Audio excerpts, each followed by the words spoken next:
சிவாய நம. அனைவருக்கும் வணக்கம். உமையொரு பாகன் யூடியூப் சேனலுக்கு உங்களை அன்போடு வரவேற்கிறேன். உங்கள் ஆதரவை என்றும் நாடும் உங்கள் லட்சுமி. நம்ம பெரிய புராணத்தில் வர 63 நாயன்மார்களை பற்றி வரிசையாக பார்த்துட்டே வர்றோம். இன்னைக்கு நம்ம பார்க்கக்கூடிய நாயன்மார் திருநீலநக்க நாயனார். சுந்தரமூர்த்தி நாயனார் இவரை பற்றி பாடும்போது, ஒலி புனல் சூழ் சாத்தமங்கை நீலநக்கற்கடியேன் என்று போற்றி வணங்கி பாடியுள்ளார். இப்படிப்பட்ட சிறப்பு வாய்ந்த நம்மோட திருநீலநக்க நாயனார் நம்ம சோழ நாட்டில் சாத்தமங்கை அப்படிங்கிற ஊரில் பிறந்திருக்காரு. இவர் பெரிய சிவனடியாராக இருந்திருக்காரு. சிவனார் பால் மிகுந்த பற்றுடையவராக இருந்திருக்காரு. அதோடு இல்லாமல் எல்லா வேதங்களையும் கற்றவர். அதனால எப்போதும் சிவ பூஜை செய்வாராம். அந்த ஊரில் அயவந்திநாதர் கோயில் இருக்கு. அந்த கோயிலையும் போய் பூஜையெல்லாம் செய்கிறது நம்மோட திருநீலநக்க நாயனார் தான். சிவனடியார்கள் யாரை பார்த்தாலும் சரி, அவங்கள வாழ்த்தி வணங்கி வரவேற்று அவங்களுக்கு என்னென்ன உதவி வேண்டுமோ அத்தனையும் செய்வாராம் நம்மோட திருநீலநக்க நாயனார். அன்னைக்கு திருவாதிரை நன்னாள், நம்மோட சிவனாருக்கு உகந்த நாள். அந்த நல்ல நாளில் நம்மோட திருநீலநக்க நாயனார் என்ன பண்ணார் தெரியுமா? வீட்டில் எல்லா பூஜையும் செஞ்சு முடிச்சிருக்காரு. வீட்டில் பூஜையெல்லாம் முடிஞ்சதுக்கப்புறம் தன்னோட மனைவியை அழைச்சிட்டு எங்கே போவார் நமக்கு தான் தெரியும் தானே, அயவந்திநாதர் கோயிலுக்கு போயிருக்காரு. அங்கே போய் கோயிலில் பூஜை பண்ணணும்ல, அதனால் ஆகம விதிப்படி கோயிலில் பூஜை பண்ணியிருக்காரு. பூஜை பண்ணும்போது அந்த பூஜைக்குரிய பொருள்லாம் இருக்குல்ல, அது எல்லாம் எவ்வளவு தேவையோ அவ்வளோத்தையும் வீட்டிலேருந்து நிறைய எடுத்துகிட்டு போயிருக்காரு. கூட மனைவியை அழைச்சிட்டு போனவர். அவங்க மனைவி அவருடைய குறிப்பறிந்து செயல்படுவாங்களாம். அதனால் கோயிலில் பூஜை செஞ்சிட்டு இருக்கும்போது பன்னீர் வேணும், சூட வேணும் அப்படின்னா மனைவியை பார்த்த உடனேயுமே அவங்க அவருடைய குறிப்பறிந்து என்ன வேணுமோ பூஜைக்குரிய சாமானை எடுத்து கொடுப்பாங்களாம். கொடுத்ததுக்கு அப்புறமா நம்மோட திருநீலநக்க நாயனார் அந்த அயவந்திநாதருக்கு எல்லா பூஜை புனஸ்காரமும் செஞ்சு முடிச்சிருக்காரு. பூஜையெல்லாம் செஞ்சு முடிச்சதுக்கு அப்புறமும் அயவந்திநாதர் அப்படி பார்த்துட்டே இருந்தவர், இனி நம்ம சிவாய நம்ம மந்திரம் சொல்லுவோம்னு சொல்லி சிவாய நம சிவாய நம சிவாய நம அப்படிங்கிற மந்திரத்தை நம்மோட திருநீலநக்க நாயனார் உட்காந்து சொல்லிட்டு இருந்திருக்காரு கோயிலில் உட்காந்து. பூஜை முடிஞ்ச பிறகு எல்லாரும் என்னங்க செய்வாங்க, எந்திரிச்சு வீட்டுக்கு போயிடுவாங்க, அப்படி தானே. ஆனால் அவருக்கு பூஜை முடிஞ்சாலும் அந்த இறைவன் மீது இருக்க அன்பால் கோயிலை விட்டுட்டு அவருக்கு போகவே மனசு இல்லையா. அதனால் அப்படி கோயிலே உட்காந்து சிவாய நம்ம மந்திரம் சொல்லிட்டு இருந்திருக்காரு. அப்போ அவருடைய மனைவி யார், நம்ம திருநீலநக்க நாயனாருடைய மனைவியாக இருக்காங்கல்ல, அவங்க சிவனாரை பூஜை எல்லாம் பண்ணி முடிச்சிருக்காங்களா. அதனால் சிவனாரை பார்த்து அப்படியே வணங்கிக்கிட்டே இருந்திருக்காங்க. அப்போது அங்கே தூரத்தில் இருந்து வந்த ஒரு சிலந்தி நம்ம அயவந்திநாதர் மேலே உட்கார்ந்துருச்சு. அதை உட்கார்ந்ததை பார்த்த உடனேயுமே திருநீலநக்க நாயனாருடைய மனைவியாக இருக்காங்கல்ல, அவங்க உடனே பதறிட்டாங்களாம். அந்த சிலந்தியால் நம்மோட சிவனாருக்கு ஏதாவது ஆயிடக்கூடாதுன்னு சொல்லிட்டு உடனே வாயினால் என்ன பண்ணாங்க தெரியுமா, அப்படின்னு ஊதி விட்டுருக்காங்க. அப்படி வாயினால் பூன்னு ஊதவும் அந்த சிலந்தி அங்கேருந்து பறந்துருச்சு. ஆனால் இதை பார்த்த உடனேயுமே திருநீலநக்க நாயனாருக்கு ரொம்ப கோபமாயிருச்சான். நீ எப்படி அயவந்திநாதர் மேலே உன்னோட வாயினால் ஊதக்கூடும், நீ அப்படி ஊதுறதுனால உன்னோட உமிழ்நீர் மேலே பட்டிருக்கும்ல, எவ்வளவு பெரிய பாவத்தை நீ செஞ்சிட்ட. இந்த மாதிரி பாவம் செஞ்ச உனக்கு என்ன தண்டனை தெரியுமா, இன்னையிலேருந்து நான் உன்னை துறந்தேன் அப்படின்னு சொல்லிட்டு சாமியை கும்பிட்டுட்டு விறுவிறுன்னு கிளம்பிட்டாராம். யார், நம்மோட திருநீலநக்க நாயனார். அந்த அம்மாவும் எவ்வளவோ சொல்லியிருக்காங்க, இல்லைங்க நான் அப்படியெல்லாம் பண்ணலைங்க, நான் பாவம் பண்ணணும்னு நினச்சி இதை பண்ணலை. சிலந்தி மேலே உட்கார்ந்த உடனேயும் நம்மளோட குழந்தைகள் மேலே உட்காந்தா நம்ம என்ன செய்வோம், உடனே ஊதி தள்ளுவோம் தானே. அப்படி சிவனாரை நான் என்னுடைய குழந்தையா நினச்சி தாங்க நான் ஊதுனேன். சிவனாருக்கு ஏதாவது ஆயிடக்கூடாதே சிலந்தியால் நினச்சி தாங்க நான் ஊதுனேன், வேற நான் எந்த பாவமும் செய்யலை அப்படின்னு சொல்லிட்டு அந்த அம்மா எவ்வளவோ சொல்லியிருக்காங்க நம்மோட திருநீலநக்க நாயனார்கிட்ட. அவர் எதையுமே காதில் வாங்கலை. அங்கேருந்து விறுவிறுன்னு கிளம்பி வீட்டுக்கு வந்துட்டாரு. இந்த இடத்துல நமக்கு நினைக்க தோணும், திருநீலநக்க நாயனார் ஏன் இவ்வளோ கோவப்படுறாரு, அந்த அம்மா சொல்கிறத காது கொடுத்து கேட்க வேண்டியதானே அப்படின்னு நம்ம நினைக்குமா. என்ன காரணம்னா திருநீலநக்க நாயனார் வந்து அதோட அவருக்கு அந்த பிறவியில் முக்தி கிடைக்கி, அப்படி தானே. அந்த முக்தி கிடைக்க பிறவியில் இருக்கவங்க எதையுமே பெருசாக எடுக்கவே மாட்டாங்க. அவங்களுக்கு பொண்ணோ பொருளோ மனைவியோ குழந்தையோ எதுவுமே பெருசாக தெரியாது. அவங்களுக்கு எது பெரியது அப்படின்னா சிவனுடைய அன்பு மட்டுமே பெரியது. சிவனாரை பெருசாக மதித்து வணங்குவாங்க. அதை தவிர அவங்களுக்கு எதுவுமே பெருசு இல்லை. அதனால தான் வந்து மனைவியை கூட சிவனாருக்கு பாவம் பண்ணிட்டாங்கன்னு நினச்சி திறந்துருக்காரு. வேற அவருக்கு எந்த விதமான தீய எண்ணமும் கிடையாது. சரி, உன்னை நான் துறந்தேன்னு சொல்லிட்டு அவர் போன உடனே திருநீலநக்க நாயனாருடைய மனைவி என்ன பண்ணாங்க, அங்கேயே கோயிலே உட்காந்து வருத்தப்பட்டு இருந்திருக்காங்க.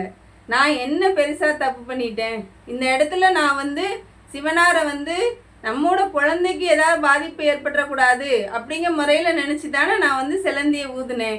ஏன் எனக்கு இவ்வளோ பெரிய தண்டனையை என்னோட கணவர் கொடுத்துட்டாருன்னு சொல்லிட்டு அங்கேயே உட்காந்து வருத்தப்பட்டு இருந்திருக்காங்க. எங்கே அயவந்திநாதர் கோயிலே உட்காந்து சங்கடப்பட்டு இருந்திருக்காங்க. திருநீலநக்க நாயனார் இருக்கார்ல, அவர் வந்து நேராக வீட்டுக்கு போயிட்டாரு. போனவர் என்ன பண்ணாருன்னா நைட் ஆயிடுச்சு, படுத்து தூங்கிட்டாரு. தூங்கினவருடைய கனவுல நம்மோட சிவனார் வந்து வந்துட்டாரு. அவர் சும்மா இருப்பாராங்க, வராமல் எப்படி இருப்பார் அவரு என்ன. அதனால கனவுல வந்து சொல்லியிருக்காரு, எப்பா இங்கே பாரு, என்னோட உடம்பெல்லாம் வந்து கொப்பளமாக இருக்கு பாரு, உன்னோட மனைவி ஊதுன அந்த இடம் தவிர மித்த இடம் ஃபுல்லாக எனக்கு கொப்பளமாயிருச்சு அப்படின்னு சொல்லியிருக்காரு. சொன்ன உடனேயும் நம்மோட திருநீலநக்க நாயனார் வந்து உடனே பதறி முழிச்சிட்டாரு. முழிச்சு, ஐயா அப்போ வந்து என்னுடைய மனைவி அன்பால் செஞ்ச தொண்டை வந்து நம்மோட சிவனார் ஏற்றுக்கிட்டாரா அப்படின்னு நினச்சி அவருக்கு ஒரே சந்தோஷமா. என்ன, சிவனார் நம்ம கனவுல வந்துட்டாரேன்னு சொல்லிட்டு ஆடினாரு, பாடினாரு, அழுதுருக்காரு. என்ன, உடனே வந்து கோயிலுக்கு போகணும், மனைவியை அழைச்சிட்டு வந்துடணும்னு நினச்சி அயவந்திநாதர் கோயிலுக்கு ஓடி இருக்காரு. அதிகால நேரம் அயவந்திநாதரை போய் பார்த்து வணங்கிட்டு மனைவியை என்ன பண்ணியிருக்காரு, எம்மா நீ என்ன பண்ண நான் நல்லா புரிஞ்சுக்கிட்டேன், சிவபெருமானே உனக்காக என்னுடைய கனவுல வந்து சொல்லிட்டாருமா, நீ இனி வீட்டுக்கு வாம்மா, என்னைய மன்னிச்சிருன்னு சொல்லிட்டு திருநீலநக்க நாயனார் தன்னுடைய மனைவியும் அழைச்சிட்டு வீட்டுக்கு வந்திருக்காங்க. அதுக்கப்புறமா நம்மோட திருஞான சம்பந்தர் இருக்கார்ல, அவர் யாரு, உமையம்மையிடம் ஞானப்பால் உண்டவர் இல்லையா, அவர் கோயில் கோயிலாக போய் பதிகம் பாடி இறைவனை வழிபாடு செய்வார் இல்லையா. அப்படி ஒரு நாள் அவர் எங்கே போயிருக்காருன்னா நம்மோட சாத்தமங்கைக்கு போயிருக்காரு. அங்கே போன உடனேயும் அவர் வர்றதை கேள்விப்பட்டு நம்மோட திருநீலநக்க நாயனார் எல்லா பக்கமும் பூமாலையை கட்டி தொங்க விட்டுருக்காரு. நிறைய பந்தல் அமைச்சிருக்காரு. சாப்பாடு எல்லாமே ரெடி பண்ணி எப்படா திருஞான சம்பந்தர் வருவாருன்னு சொல்லி பார்த்துட்டு இருந்திருக்காரு. திருஞான சம்பந்தர் சாத்தமங்கைக்கு வரவும் அவர் வரவும் எல்லாரையும் வரவேற்று வாழ்த்தி வணங்கி வீட்டுக்கு அழைச்சிட்டு போய் அவங்களுக்கு என்னென்ன உதவி வேண்டுமோ அத்தனையும் செஞ்சிருக்காரு நம்மோட திருநீலநக்க நாயனார். அதுக்கப்புறமா திருஞான சம்பந்தர் வந்து சொல்லியிருக்காரு, என்னோட வந்து திருநீலகண்ட யாழ்ப்பாணரும் அவங்களோட மனைவி மதங்க சூளாமணியும் வந்திருக்காங்க, இந்த வீட்டுக்குள்ளே அவங்களையும் படுக்க வைக்கப்பா அப்படின்னு சொல்லிட்டு திருநீலநக்க நாயனார்கிட்ட சொல்லியிருக்காங்க. உடனே திருநீலநக்க நாயனார் அதுக்கு என்ன, அவங்கள நான் என்னோட வீட்டுக்குள்ளேயே படுக்க வைக்கிறேன்னு சொல்லிட்டு யாகசாலை இருக்குல்ல, அதில் வந்து அக்கினி வந்து நல்லா வளர்ந்து ஓங்கி எரிஞ்சிட்டு இருந்திருக்கு.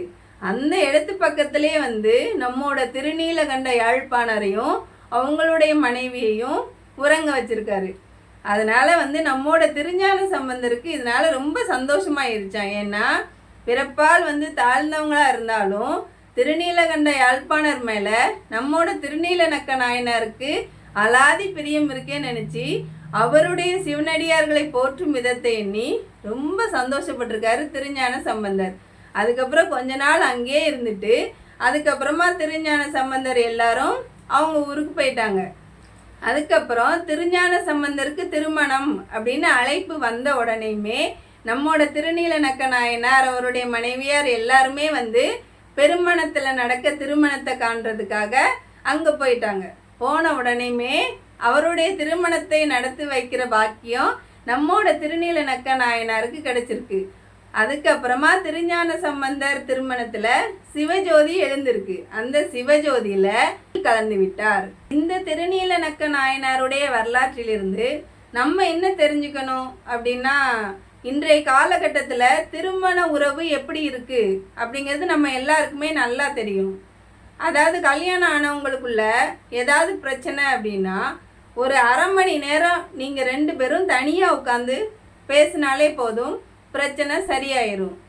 ஆனா உட்காந்து பேசினா பிரச்சனை தான் அதிகமாகுது அப்படின்னு நினைக்கிறீங்களா? உட்காந்து பேசும்போது கணவனோ மனைவியோ அவங்களுக்கு நடுவில் இருக்கிற ஈகோவை எடுத்து தள்ளிட்டு தானும் தப்பு பண்ணியிருக்க வாய்ப்பு இருக்கு, தான் 100% சரியானவங்க கிடையாது அப்படிங்கிறத மனசில் வச்சுக்கிட்டு 2 பேரும் உட்காந்து பேசினாலே எல்லா பிரச்சனையும் சரியாகும்.